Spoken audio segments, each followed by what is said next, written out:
नमस्कार, मी सुरेश शिंदे. आपण पाहतात महाराष्ट्र आपला न्यूज. आत्ता आपण तळेगाव स्टेशन वतननगर या ठिकाणी आहोत आणि या ठिकाणी आपण पाहू शकता की ओम साई आयुर्वेद व पंचकर्म चिकित्सालय आहे. सध्या नागरिकांमध्ये आजाराचं प्रमाण खूप वाढतं आहे, म्हणजे लहान मुलं असो किंवा नागरिक असो. तर हे जे वातावरण आहे त्याच्यामध्ये नक्की आपण कसा आहार घ्यायला हवा जेणेकरून आपलं आजाराचं प्रमाण देखील कमी होईल, याची माहिती आपले जे आयुर्वेदिक तज्ज्ञ आहेत डॉक्टर लता पुणे यांच्याकडून आपण ते लवकरच जाणून घेणार.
आत्ता आपण डॉक्टर लता पुणे यांच्यासोबत आहोत आणि आपण त्यांच्याकडून थोडक्यात माहिती जाणून घेऊया. मॅडम नमस्कार.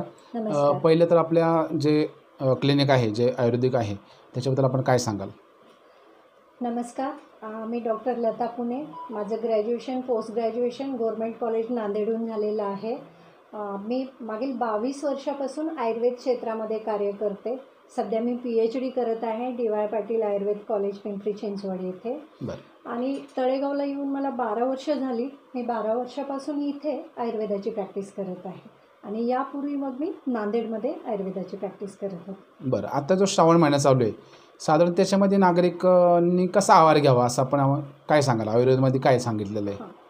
श्रावण महिना किंवा वर्षा ऋतू आहे, या काळामध्ये बरेचसे नागरिक आजारी पडतात. तर त्याच्यामध्ये मेन कारण काय असतं की जेव्हा ग्रीष्म ऋतू असतो म्हणजे उन्हाळा असतो, उन्हाळ्यामध्ये वाताचा क्षय होतो, म्हणजे वात साचतो शरीरामध्ये. का साचतो तर उन्हाळ्यामधला वृक्षगुण त्यामुळे. मग पावसाळ्यामध्ये काय होतं की पाऊस पडतो, वातावरणातला गारवा वाढतो, थंडी वाढते, त्यामुळे मग वाताचा प्रकोप होतो. थंड शीतगुणामुळे वाताचा प्रकोप झाल्यामुळे अग्नी हा मंद होतो आणि अग्नी मंद झाल्यानंतर मग आपण जे खातो वगैरे पूर्वीच्या जर सवयी सुरू ठेवल्या तर मग नक्कीच अपचन होणार, शरीरावर त्याचा परिणाम होणार. परत व्हायरल्स होतात पावसामुळे वेगवेगळे, त्यामुळे आजारी पडतात. तर आयुर्वेदशास्त्र असं सांगते की आपल्याकडे आपल्या संस्कृतीनुसार पण श्रावणामध्ये वगैरे व्रतवैकल्ये सांगितली जातात. त्यामागे पण उद्देश हाच असतो की आपण आपल्या अग्नीला समजून, म्हणजे जठराग्नी, त्यानुसार आपल्या पचनशक्तीनुसार आहार घेतला पाहिजे. मग तो प्रत्येकाचा वेगळा असतो, सर्वांसाठी सामान्य आहार नसतो. एखादा व्यक्ती खूप कष्ट करत असेल तर त्या प्रमाणात त्याला आहार लागेल.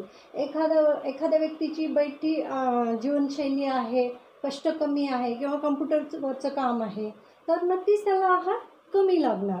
मग अग्नी मंदावतो, आहार कमी घेतला पाहिजे, म्हणजे प्रत्येकाने त्याच्या त्याच्या परीने घेतला पाहिजे. सर्वांसाठी सामान्य सूत्र नसतं की सर्वांनी असाच घेतला पाहिजे. ज्याने त्याने आपल्या जठराग्नीला अनुसरून आहार घेतला पाहिजे.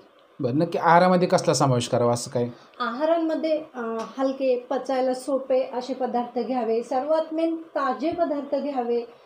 आयुर्वेदानुसार काही काळ ठेवल्यानंतर, म्हणजे 5-6 तास झाल्यानंतर अन्न हे परियुषित होते, म्हणजे शिळं होते. शिळं नाही खाल्लं पाहिजे. रात्रीचं सकाळी नाही खाल्लं पाहिजे. जेव्हाच्या तेव्हा ताजं गरम खाल्लं पाहिजे. त्यामध्ये तुपाचा अंतर्भाव असला पाहिजे जेवणामध्ये.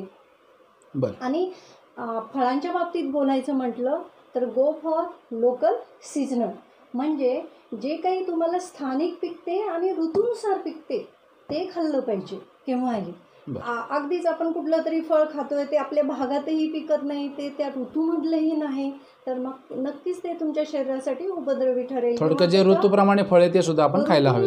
ऋतुचर्या आयुर्वेदाने दिनचर्या सांगितलेली आहे, ऋतुचर्या सांगितलेली आहे, ती जर पाळलो, त्यानुसार जर आहार विहार केला तर नक्कीच आपण आजारांपासून स्वतःला दूर ठेवू शकतो. हां, आजार येणारच आहेत ऋतुसंधी कालामध्ये.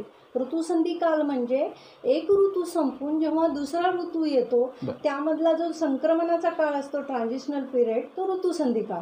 तर त्यावेळेस आजार होऊ शकतात. पण कोणाला होणार? ज्याची प्रतिकारशक्ती कमी आहे किंवा आपल्या शक्तीपेक्षा जास्त कष्ट झालेत, त्यावेळेस होणार. तर मग त्यावेळेस तुम्हाला डॉक्टरांकडे जाऊन उपचार घ्यावे लागतात. बरं, तर ह्या काळात पाणी, समजा आता पावसाचं पण पाणी असतं किंवा भेसळ पण होते किंवा शुद्ध पाणी नसतं, म्हणजे पाणी नक्की उकळून प्यावे का? हां, पावसाळ्यामध्ये काय होतं की बऱ्याच ठिकाणी आपल्याला जे पाणी सप्लाय होतं तर तिथं कुठेतरी कंटॅमिनेशन होऊ शकते. म्हणून पाणी हे पावसाळ्यामध्ये उकळून पिलं पाहिजे, कारण वेगवेगळे आजार साथीचे होऊ शकतात, त्यांना आळा घालण्यासाठी. जास्त करून आजार हे आहारामधून होतात का पाण्यामधून? पाण्यामधून पण आणि आहारामधून, दोन्हीमधून पण होतात. आता साधीशी गोष्ट सांगते की पावसाळ्यामध्ये पण बरेच लोक पालेभाज्या खातात. शक्यतो पावसाळ्यामध्ये पालेभाज्या टाळल्या पाहिजेत, कारण त्याला पालेभाज्यांना माती लागून येते, त्यामधून वेगवेगळे मग पोटामध्ये जंतू संसर्ग होतो, त्यामुळे ते टाळले पाहिजेत. आपली ही जी संस्कृती आहे ती आयुर्वेदानुसारच आहे. आपण फक्त आपली संस्कृती जरी अवलंबिली, फॉलो केली, तरी कित्येक आजारांपासून आपण स्वतःला दूर ठेवू शकतो. थोडक्यातच सांगायचं झालं तर आपल्याकडे खूप साऱ्या पालेभाज्यांची सुरुवात केव्हा होते तर जेव्हा आपला पितृपंधरवाडा सुरू होतो तेव्हा खातो आपण. श्रावणामध्ये कसं आपली पचनशक्ती, श्रावण म्हणा किंवा वर्षा ऋतू म्हणा, पचनशक्ती मंदावलेली असते. प्रत्येकाने आपापल्या जठराग्नीनुसार आहार घ्यावा. मग आपल्याकडे नंतर गणपती येतात. गणपतीला आपण तांदळाचे पदार्थ खातो, जसे मोदक वगैरे, जे ते फक्त त्याच दिवशी खायचे असे नाही, साधारण त्या काळामध्ये तसे पदार्थ करून खायचे आहेत. त्यानंतर मग पितृपंधरवाडा येतो, त्यामध्ये सर्व भाज्या खायच्या आहेत. तोपर्यंत आपली पचनशक्ती अजून चांगली होते, नैसर्गिकरित्या आपण खाल्लेलं पचवू शकतो. तर मग त्या काळात सर्व पालेभाज्या खायच्या आहेत. त्यानंतर आपल्याकडे दसरा येतो, दसऱ्याला अजून चांगली पचनशक्ती होती. मग आपल्याकडे सुरुवात होती कडकणीने, दसऱ्याला कडकणी करतो आपण. त्यानंतर दीपावली येते. दीपावलीला तर आपली पचनशक्ती अगदी चांगल्या लेवलवर गेलेली असते.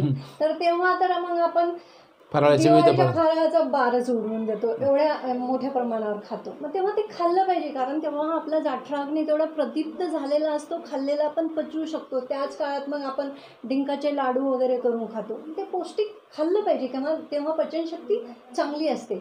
पण तेच जर तुम्ही आता खातो म्हणलं तर ते थोडंसं अवघड जातं. ओके, धन्यवाद.